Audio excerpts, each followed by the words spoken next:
قال الذین لا یعلمون لولا یکلمنا اللہ او تأتینا آیہ کذالک قال الذین من قبلہم مثل قولہم تشابہت قلوبہم قد بینا الآیات لقوم یوقنون۔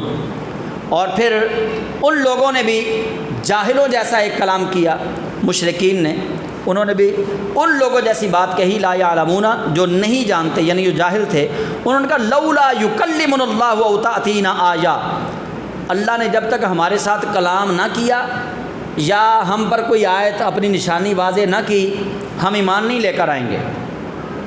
یہ مشرکین نے نبی پاک صلی اللہ علیہ وسلم سے کہا، انہوں نے کہا جس طرح موسیٰ علیہ السلام سے کلام کیا تھا، موسیٰ علیہ السلام کی قوم نے تقاضا کیا اللہ کو دیکھنے کا، اس جانب یہ اشارہ ہے۔ تو مشرکین مکہ نے بھی نبی پاک علیہ السلام سے کہا، انہوں نے کہا قال الذین لا یعلمون لولا یکلمنا اللہ او تأتینا آیہ، اللہ نے اگر ہم سے کلام نہ کیا تو ابھی ایمان نہیں لائیں گے، او تأتینا آیہ، یا اللہ نے کوئی نشانی ہماری طرف نہ بھیجی تب بھی ہم ایمان نہیں لائیں گے۔ کذالک قال الذین من قبلہم مثل قولہم، اللہ فرماتا ہے یہ ان لوگوں نے ان لوگوں کی طرح ان سے ملتی جلتی بات کہی جو انہوں نے موسیٰ علیہ السلام سے بات کہی، ان لوگوں نے وہی بات میرے محبوب سے کہی۔ تشابہت قلوبہم، ان یہودیوں اور عیسائیوں کے دل ان کے دلوں جیسے ہو گئے۔ تشابہت قلوبہم، ان کے دل ان کے دلوں جیسے ہو گئے۔ قد بینا الآیات لقوم یوقنون، اور بے شک یقین کرنے والے لوگوں کے لیے ہم نے نشانیاں بیان فرما دی ہیں۔ اللہ فرماتا ہے، بلکہ ایک دن میں نے یہ انوار الحق کاکڑ صاحب کی میں نے تقریر سنی پرسوں، یہ کراچی میں چیمبر آف کامرس میں خطاب کر رہے تھے، انہوں نے ایک بات کہی، بڑی اچھی بات تھی۔ تو علم تو انسان ساری زندگی حاصل کرتا ہے، انہوں نے کہا یقین جو ہے وہ دلیلوں کا محتاج نہیں ہوتا۔ تاجروں کو سمجھا رہے تھے کہ اب میں تمہیں کیسے یقین دلاؤں کہ پاکستان کی صورتحال بہتر ہوگی۔ وہ کراچی میں تاجروں سے خطاب کرتے ہوئے انہوں نے کہا، بڑی اچھی بات کی، انہوں نے کہا یقین جو ہے وہ دلیلوں کا محتاج نہیں ہوتا۔ اللہ کریم جل جلالہ وہ بات یہ سامنے آ گئی، قد بینا الآیات لقوم یوقنون، اللہ فرماتا ہے تحقیق ہم نے نشانیاں جو ہیں وہ یقین رکھنے والوں کے لیے بیان فرما دی۔ اب یقین کیسا تھا؟ ابو جہل حضرت ابو بکر صدیق سے ملتا ہے، کہتا ہے کہ محمد نے اعلان کر دیا ہے، محمد صلی اللہ علیہ وسلم نے اعلان کر دیا۔ حضرت ابو بکر صدیق رضی اللہ تعالیٰ عنہ نے نبی پاک علیہ السلام سے جا کے یہ نہیں پوچھا کہ کوئی دلیل ہے نبوت کی، بالکل نہیں، کوئی نبوت کی دلیل تو آپ نے مانگی ہی نہیں۔ حضرت ابو بکر نے نبی کریم علیہ السلام سے جا کر آپ ملے اور مل کے پوچھا کہ کیا آپ اللہ کے نبی ہیں؟ سید عالم صلی اللہ علیہ وسلم نے فرمایا نعم، ہاں میں اللہ کا نبی ہوں۔ حضرت ابوبکر صدیق نے ہاتھ آگے بڑھا دیا، انہوں نے کہا اگر آپ اللہ کے نبی ہیں تو اشہد ان لا الہ الا اللہ وحدہ لا شریک لہ واشہد ان محمدا عبدہ ورسولہ۔ تو یقین جو ہے یہ دلائل کا محتاج نہیں ہوتا، یقین دلیلوں کے بغیر ہی ہوتا ہے۔ تو اللہ فرماتا ہے انا ارسلناک بالحق بشیرا ونذیرا ولا تسأل عن اصحاب الجحیم، بے شک اے محبوب مکرم ہم نے آپ کو حق دے کر بھیجا، بشیراً بشارت خوشخبری سنانے والا بنا کر بھیجا، ونذیراً اور لوگوں کو جہنم سے ڈرانے والا بنا کر بھیجا، ولا تسأل عن اصحاب الجحیم اور جہنمیوں سے متعلق آپ سے نہیں پوچھا جائے گا۔ آپ نے حق کا پیغام دے دیا، بشارت آپ نے سنا دی، جہنم سے آپ نے ڈرا دیا، آپ نے اپنا فرض ادا کر دیا۔ ولا تسأل عن اصحاب الجحیم، اب جو جہنم میں جاتا ہے جائے، آپ سے ہم نہیں پوچھیں گے۔ اللہ اپنے محبوب کریم صلی اللہ علیہ وسلم کو تسلی دے رہا ہے کہ محبوب اب اگر آپ کے حق بیان کرنے کے بعد کوئی جہنم کی طرف جاتا ہے، ولا تسأل عن اصحاب الجحیم، ہم آپ سے نہیں پوچھیں گے۔ بس یہ آخری دو آیتیں رہ گئیں اس رکوع کی، وہ سماعت کر لیں۔ اور دیکھیے مشرف دور میں امریکہ ایک اپنی بات پوری کرواتا تھا، جب یہ اس کا ہدف پورا کر دیتے وہ کہتا ڈو مور، وہ ہدف پورا ہوتا وہ پھر کہتا ڈو مور، اور کوئی دوسرا ہدف دے دیتا۔ یہ اللہ تعالیٰ نے قرآن پاک میں واضح طور پر فرما دیا۔ میں پہلے کہہ چکا ہوں ہم بے عمل لوگ ہیں، ہم قرآن پاک کو صرف پڑھتے ہیں، عمل کی جانب ہم جاتے نہیں ہیں۔ قرآن پاک میں تمام مسائل کا حل موجود ہے۔ یہود و نصارہ سے یاری جو ہے یہ خطرناک ترین عمل ہے۔ یہود و نصارہ نے ہمیں ڈبو کے رکھ دیا، ہماری معیشت کو ڈبو کے رکھ دیا، ہمارے ملک کو ڈبو کے رکھ دیا۔ اب آپ دیکھیے کہ ڈونلڈ جو ان کا یہ امریکہ کا سفیر ہے ادھر پاکستان میں، ڈونلڈ لو ان کا سفیر ہے پاکستان کے اندر، اور بڑا شاطر اور بڑا مکار انسان ہے وہ۔ افغانستان کے اندر جنگ ساری اسی نے کروائی۔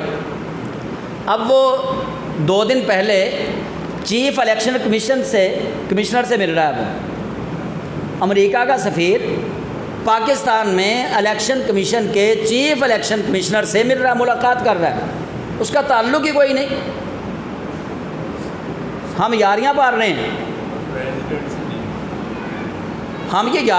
ہیں، اور ہمارا چیف الیکشن کمشنر جو ہے وہ صدر سے کہتا ہے کہ میں صدر سے ملاقات نہیں کروں گا کیونکہ آئین میں ترمیم ہو گئی ہے۔ مسلمان سے ملاقات کرنے کے لیے تیار نہیں، اور جو انتشار پھیلانے کے لیے آ چکے ہیں پاکستان کے اندر ان کے ساتھ بیٹھنے کے لیے تیار ہیں۔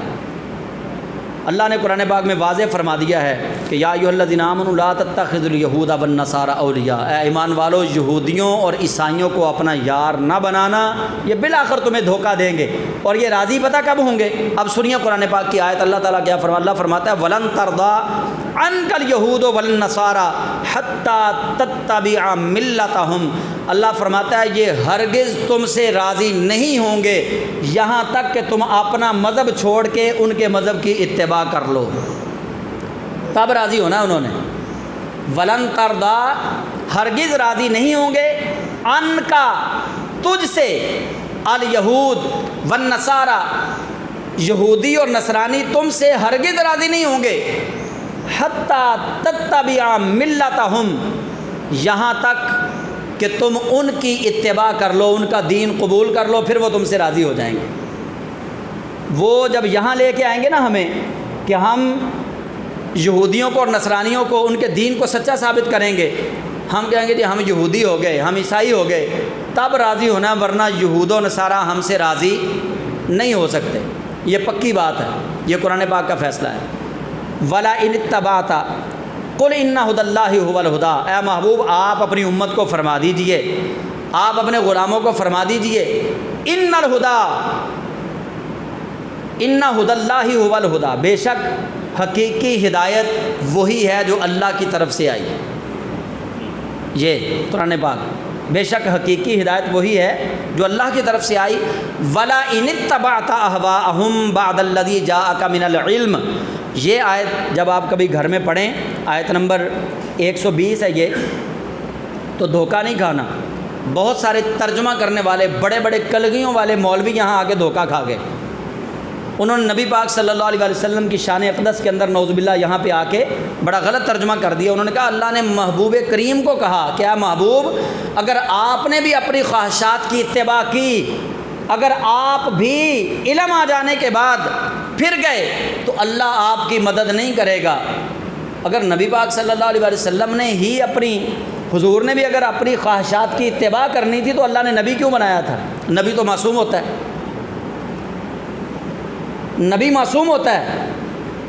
میں یہ بات قرآن پاک سے آپ کو بتانے لگا ہوں، اہواءہم ولا ان اتبعت اہواءہم، اور اگر ترجمہ پہلے سن لیں، اور اگر تو نے اتباع کی اہواءہم، اپنی مرضی کی، اپنی خواہشات کی، اہواء یہ جمع ہے ہوا کی، یہ کس کی جمع ہے؟ سارے بولیں آپ کو یاد بھی ہو جائے، یار قرآن کا ایک لفظ بھی یاد ہو جائے تو بڑی بات ہے۔ اہواء جمع کس کی ہے؟ ہوا۔ یہ ہوا جو ہم یہ چلتی، یہ ہوا نہیں ہے، 2 آنکھوں والی واؤ، اور یہ کے اوپر یہ خالی ہے، واؤ کے اوپر کھڑی زبر ہے۔ میں نے پہلے آیت پڑھی وما ینطق عن الہوا، یہ سورہ نجم ہے، وما ینطق عن الہوا، اللہ فرماتا ہے میرا محبوب اپنی ہوا کی پیروی کرتا ہی نہیں۔ ہوا یہ جمع ہے، یہ واحد ہے، خواہش، اہوا خواہشیں۔ اللہ ایک طرف قرآن پاک میں فرما رہا ہے میرا محبوب اپنی خواہش سے بات کرتا ہی نہیں۔ کیوں نہیں کرتا؟ ان ہوا الا وحی یوحیٰ، کیونکہ میرا محبوب وحی کے تابع ہے۔ جب اللہ کا محبوب وحی کے تابع ہے تو پھر قرآن نے بتا دیا حضور سید عالم کبھی اپنی خواہشات نفسانیہ کا شکار نہیں ہو سکتے۔ تو یہاں خطاب کیا ہے؟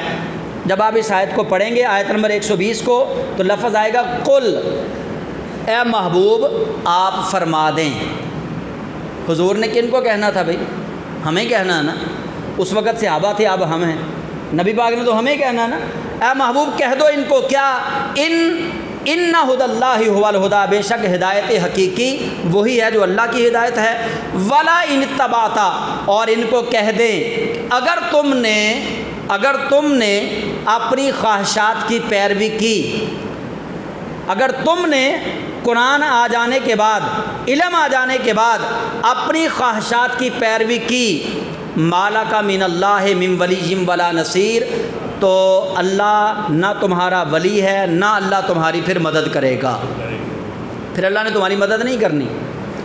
اور اگلی آیت میں اللہ فرماتا ہے الذین آتیناہم الکتاب یتلونہ حق تلاوتہ، بے شک اور وہ لوگ جن کی طرف کتاب نازل کی گئی، جنہیں آیات دی گئی کتاب کی، یتلونہ حق تلاوتہ، اور انہوں نے قرآن پاک کی تلاوت کا حق ادا کر دیا، انہوں نے قرآن پاک کی تلاوت کا حق ادا کر دیا، اولئک یؤمنون بہ، یہی وہ حقیقی مومن ہیں، ومن یکفر بہ فاولئک هم الخاسرون، اور جو قرآن کا انکار کرے وہ سراسر خسارے میں ہے۔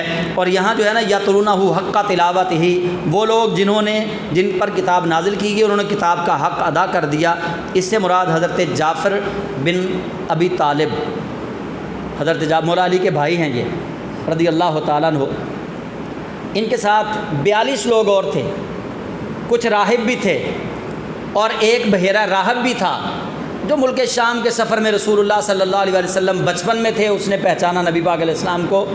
یہ 42 لوگوں کا وقت جب ہجرت حبشہ ہوئی، پہلی ہجرت اسلام کی ہجرت حبشہ، یہ نجاشی کے دربار میں پہنچے، وہاں نجاشی بادشاہ نے ان مسلمانوں کے گروہ سے کہا، وہاں حضرت ابو سفیان بھی تھے لیکن اس وقت صرف ابو سفیان تھے، اس وقت وہ مسلمان نہیں ہوئے تھے، حضرت ابو سفیان بھی اس وقت تھے، انہوں نے ان کو پھنسانے کی کوشش کی صحابہ کو، تو حضرت جعفر طیار جن کو ہم کہتے ہیں مولا علی کے بھائی، انہوں نے نجاشی کے دربار کے اندر سورہ مریم کی تلاوت کی، نجاشی کے دربار میں سورہ مریم کی تلاوت کی حضرت جعفر طیار نے، وہ جو انہوں نے تلاوت کی تھی نا وہاں، طٰہٰ مَا أَنزَلْنَا عَلَيْكَ الْقُرْآنَ لِتَشْقَىٰ إِلَّا تَذْكِرَةً لِمَن يَخْشَىٰ تَنزِيلًا مِّمَّنْ خَلَقَ الْأَرْضَ وَالسَّمَاوَاتِ الْعُلَىٰ الرَّحْمَٰنُ عَلَى الْعَرْشِ اسْتَوَىٰ لَهُ مَا فِي السَّمَاوَاتِ وَمَا فِي الْأَرْضِ وَمَا بَيْنَهُمَا وَمَا تَحْتَ الثَّرَىٰ وَإِن تَجْهَرْ بِالْقَوْلِ